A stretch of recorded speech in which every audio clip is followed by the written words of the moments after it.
దేవుని స్తోత్రం. మీ అందరికీ వందనాలు. దేవుని స్తోత్రం. దేవుడి బాటలు వెళ్దాం కొంచెం. దేవుడు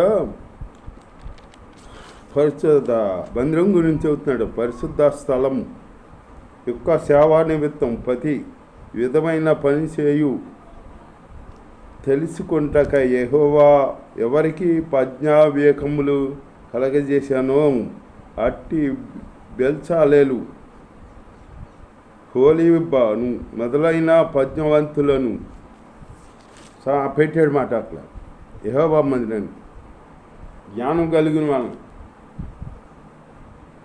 పెట్టాడు మాట. మోసే ఎవరి ఉదయం వారిని రేపెనో వారిని అందరినీ మోసే పిలిచాను. ఎవరి హృదయం రేపేనో వాళ్ళందరూ పిలిచాడు మందిరం కడతకి, పని చేయటకి పిలిచాడన్నమాట. ఆ పని చేయటకై వారు పరిశుద్ధ స్థలం యొక్క సేవ కొరకు ఇశ్రాయేలు తెచ్చిన అర్పణను మోసి వద్ద నుండి తీసుకొని ఆయనను ఇశ్రాయేలు ఇంకా ఉదయమున మనపూర్వకముగా అర్పములను అతని వద్దకు ఇస్తుండిరి. ప్రతి ఉదయమున యెహోవాకు అర్పణ చేస్తున్నారంట. దేవుడి స్తోత్రం. హల్లెలూయా. అప్పుడు పరిశుద్ధ స్థలం సంబంధమైన పని అంతయు చేయు ప్రజ్ఞవంతులు అందరిలో ప్రతివాడు తాను చేయు పని విడసి మోసేతో చేయవాలని ఆజ్ఞాపించాడు యెహోవా మోసేతో కలిసి చేయమన్నాడు పని. అలానే దేవుని స్తోత్రం. అలాగే దేవుని పని చేసేటప్పుడు మనం మన పరిశుద్ధులతో కలిసి మనం చేయాలన్నమాట. పరిశుద్ధుల సహవాసంలో ఉండాలి మనం. ఆ పని చేసిన వారిలో ప్రజ్ఞ గల ప్రతివాడును మందిరమును 10 తెరలతో చేశాను. 10 తెరలతో మందిరం చేశాడంట. అప్పుడు వాటిని నీలదుమ్ము వర్ణములు రత్నవర్ణములు గల పేనిన నారతో చిత్రకారుని పని అయిన కెరూబులు గల వాటిగా చేశాను. ప్రతి తెర పొడుగు 28 మూరలు. ఆ ప్రతి తెర ఎడల్పు 4 మూరలు. ఆ తెరలన్నిటి కొలత ఒకటే. 5 తెరలను ఒకదానితో ఒకటి కూర్చాను. మిగిలిన 5 తెరలను ఒకదానితో ఒకటి కూర్చాను. మొదటి కూర్పు చివరనున్న తెర అంచున నీలి నూలుతో కొలిచాను. అన్ని కొలతలతో ప్రకారం అక్కడ బైబిల్లో రాశాడనమాట దేవుడు. మందిరము అది ముందు తెరలు 7 వేసాడు. దేవుడి స్తోత్రం. మందిరము తెర అంచులు అన్నీ కొలతల ప్రకారం చేశారన్నమాట. మనం అన్నీ చేసే పని అంతా మనం ఒక దానికి ఇది ఉండాలి. మనం చేసే పని మనం అనుకుని చెయ్యాలి. అంతేగాని మనం వెళ్ళి ఏదో చేసేద్దాంలే అనుకుంటూ కాదు. మనం మందిరం పని చేయాలనుకున్నప్పుడు మనం తైశాఖలను అడిగి ఆ ప్రకారంగా మనం చేయాలన్నమాట. అట్లాగే వీళ్ళు మోసే చెప్పిన ప్రకారం చేశారన్నమాట. మోసే చెప్పిన ప్రకారమే చేయమని దేవుడి గారు చెప్పాడన్నమాట. అట్లాగే తుమ్మకర్రతో నిలువు కమ్ములను చేశాను. పలకలు పొడుగు 10 మూరలు. అంటే తుమ్మకర్రతో ప్రతి దాంట్లో తుమ్మకర్ర అంటే మనం లేకుండా మందిరం లేదు. అందుకట్లా మన తుమ్మకర్ర మాట. తుమ్మకర్ర లాంటి వాళ్ళం. తుమ్మకర్రకి మామూలుగా ఇలువ ఉంటుందా? ఇలువ ఉండదు. మనము ఇలువ లేని వాళ్ళం అయితే దేవుడు మనకి ఇలువిచ్చాడనమాట. ఇలువిచ్చి దేవుడు పని చేస్తాకి కృపించాడు మనకి. ఆ? ఇది పరిశుద్ధులు చేసేది అసలు పరిశుద్ధులు చేసే పని ఇది. అది మనకి అనుగ్రహించాడు దేవుడు.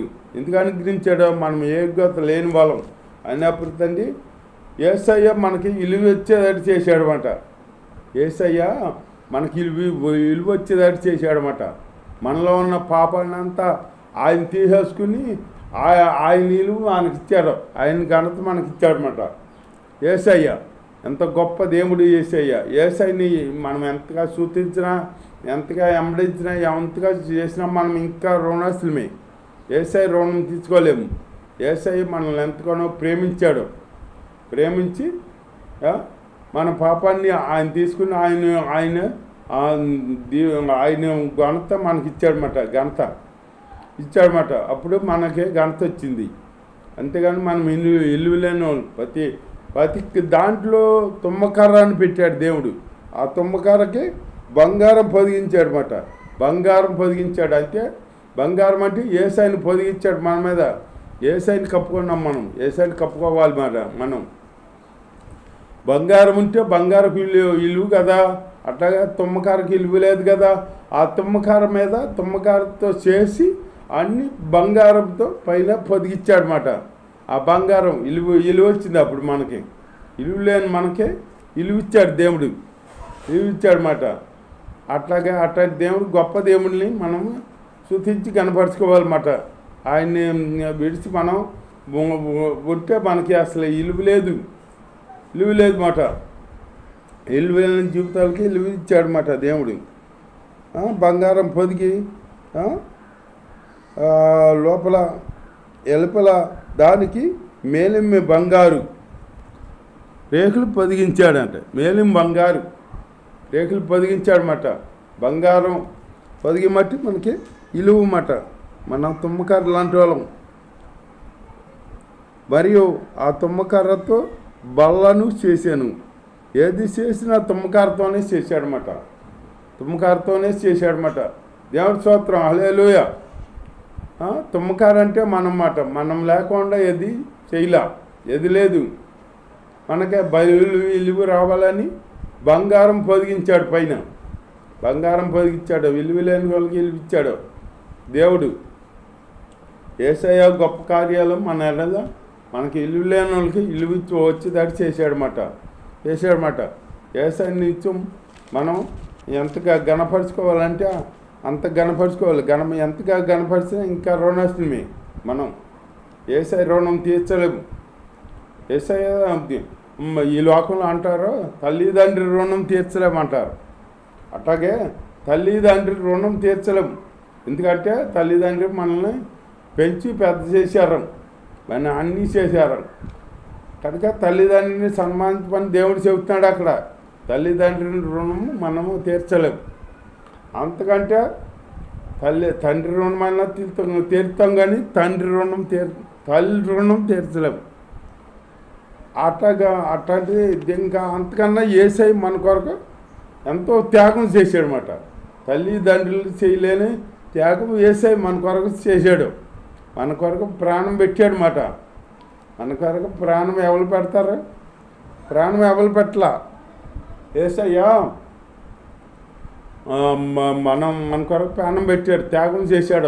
ఒంట్లో రక్తం అంతా కార్చి చివరి రక్తం బొట్టు వరకు మన కొరకు కాల్చాడనమాట. అది యేసయ్య కార్చి ఎంతగానో మన కొరకు. యేసయ్యని తీసుకెళ్తూ ఉన్నప్పుడు స్త్రీలందరూ ఏడుతున్నారంట. ఏడుతుంటే అప్పుడు యేసయ్య అన్నాడంట, నా కొరకు కాదమ్మా, మీ కొరకు మీ పిల్లల కొరకు ఏడవండి అన్నాడంట. అలాగే మన కొరకు మన పిల్లల కొరకు ప్రార్థన చేసుకోవాలి మనం. యేసయ్య అట్లాగా శిక్ష అనిపించాడంటే ఏంటంటే అది లేఖనంలో రాసి ఉంది. రాసి ఉన్న ప్రకారం ఆయన చేయవలసిన పని ఆయన చేస్తున్నాడు. అది మానవ పాపానికి అందరి కొరకు పాప శిక్ష అనిపించాలి. పరిశుద్ధుడు అనిపించాలి. అనిపిస్తే అప్పుడు మానవులకి విడుదల కలిగిద్ది అన్నమాట. మానవులకి అప్పుడు విడుదల కలిగి మనం పరిశుద్ధులుగా మారుతాం అన్నమాట. ఆయన మన అపరిశుద్ధత తీసుకుని ఆయన పరిశుద్ధత మనకిచ్చాడు యేసయ్య. అంత గొప్ప దేవుడు. అంత గొప్ప దేవుడు మనకి ఎక్కడ ఉండరు. ఆ దేవుడిని కనపరచాలి. అంతేకాకుండా సిలువ బలి అయింది కాకుండా మన కొరకు ముస్లిం చేయడిగా 3వ దినం తిరిగి లెగిసి మనతో ఉండి కాపాడుతున్నాడు అన్నమాట. మనతో ఉండి కన్ను రెప్పలేక కాపాడుతున్నాడు. దేవుడు చెబుతున్నాడు, నిన్ను ముట్టిన వాడు నాకు కనుగుడ్డు ముట్టని వాగ్దానం ఇచ్చాడు దేవుడు. అట్లాగే మనం ముట్టాలంటే ముందు యేసయ్య కనుగుడ్డును ముట్టాలి. యేసయ్య కనుగుడ్డును ముట్టగలరా ఎవరన్నా? అంత ధైర్యం ఎవరికుందా? దేవుణ్ణి కనుగుడ్డిని ముట్టలేరు. కనుక మనల్ని ముట్టినవాడు ముందు యేసయ్యని ముట్టాలి. మనం ముట్టాలంటే అంత గొప్ప ధన్యత ఇచ్చాడు దేవుడు మనకి. అంత ఏ యోగ్యత లేని వాళ్ళకే యోగ్యత ఇచ్చాడన్నమాట. ఈ లోకంలో అంటారు కదా, ముఖ్యమంత్రులు ప్రధానమంత్రులు ఉండగా బాడీ గార్డులు ఉంటారని. బాడీ గార్డు ఇప్పుడు ఆ ముఖ్యమంత్రులు వాళ్ళు ముట్టాలంటే ముందు బాడీ గార్డులు ముట్టాలి కదా, వీళ్ళని జయించాలి. అట్లాగే ఆ ముఖ్యమంత్రులు ప్రధానమంత్రి కాడ లేని ధన్యత మనకిచ్చాడు దేవుడు. అంత ధన్యత ఇచ్చాడన్నమాట. మనల్ని ముట్టాలంటే యేసయ్య కనుగుడ్డిని ముట్టాలన్నమాట. కనుగుడ్డిని ముట్టాలి. అంత గొప్ప ధన్యత ఇచ్చాడు దేవుడు. చూడమోని అరచేతిలో చెక్కున్నా అంటాడు బట. చెక్కుని కాపాడుతున్నాడు. ఈ అరచేతిలో ఇట్లా చూసుకుంటే కనపడతాం మనం కనపడతామట. మనకి ఏ ఆపత్తి వచ్చినా ఆయన ఎమ్మటే వస్తాడనమాట. వచ్చి మనల్ని విడుదల, ఆ ఆపత్తి నుంచి విడుదల ఇస్తాడు, మనల్ని కాపాడుతాడనమాట. ఇట్లాగా బైబిల్లో ఒక ఆయన్ని రాళ్ళతో కొట్టాడంట. దైవజనులు దేవుడు సేవ చేసి అతని దైవజన్ని రాళ్ళతో కొట్టారంట. స్టెఫన్ని రాళ్ళతో కొట్టేటప్పటికి అప్పుడు దాకా యేసయ్య కూర్చునే ఉన్నాడంట. అప్పుడు నిలబడ్డాడంట. ఏంటి దర్శనంలో ఈ స్టెఫన్ చూశాడనమాట. ఆకాశం తెరబడింది, నా దేవుడి కుడిపాశాన్ని నిలబడుకుని ఉన్నాడు నా యేసయ్య అంటున్నాడనమాట. యేసయ్య బైబిల్లోనేమో యేసయ్య కూర్చున్నట్టు రాసి ఉంది. మన కొరకు విజ్ఞాపన చేస్తున్నాడని రాసి ఉంది.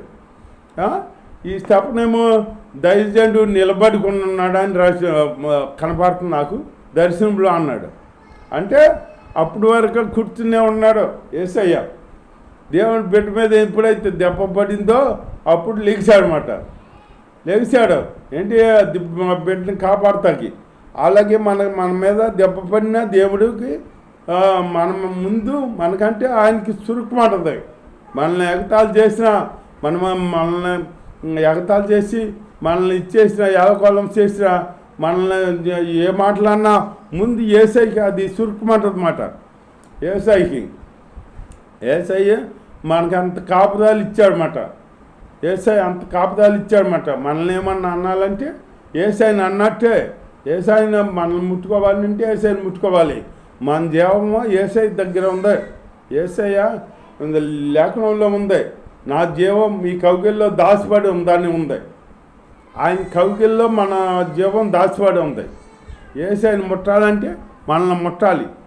ఆయన దేవుని ముట్టాలి. ముందు మనల్ని ముట్టాలంటే దేవుడి స్తోత్రం హల్లెలూయా. అలాగే ఏబు ఎంతో ఐశ్వర్యవంతుడైతే దేవుడు అన్నాడంటే, ఏబు అని నా భక్తిని చూసావా సైతాను అంటే వెళ్ళినప్పుడు ఒకసారి సైతాన్తో అన్నప్పుడు సైతాను చూశానులే, ఆయన చుట్టూరు ఆయన ఆస్తి చుట్టూరు కంచి వేసి కాపాడుతున్నావు నువ్వు, అందుకే నేను చూపిస్తున్నాడు అంటే పిచ్చివాడ ఆట మాట్లాడమాక ఉన్నా లేకపోయినా నన్ను చూస్తాడు బిడ్డ అని అన్నాడంట. అని అంటే ఏబు ఆస్తి అంత పోయినా కాడ దేవుడు అటు బిడ్డలు చచ్చిపోయారు, మందలు పోయినాయి, అన్నీ పోయినాయి. పోతే ఏబు అందరూ చెప్పి అందరికి ఒక్కొక్కడు వచ్చి చెబుతుంటే ఇక ఏం చేయాలో తెలియక ఏబుకి నేను పుట్టేటప్పుడు ఏమి తీసుకురాలా, చనిపోయేటప్పుడే తీసుకెళ్ళాం. ఇది మయాన దేవుడు నాకు ఇచ్చాడు, దేవుడు తీసుకున్నాడు, ఆయన నామానికే మహిమ కలుగును కాక స్తోత్రం అన్నాడు అనమాట. అనేటప్పటికి తాతానికి దడ పుట్టిందన్నమాట. అబ్బో ఈ భక్తుడు ఈయన మనం ఏం చేయలేము అని చెప్పేసి సైతాను దడ పుట్టిందన్నమాట. అట్లాగే ఏబు దేవుణ్ణి గణపరిచాడు.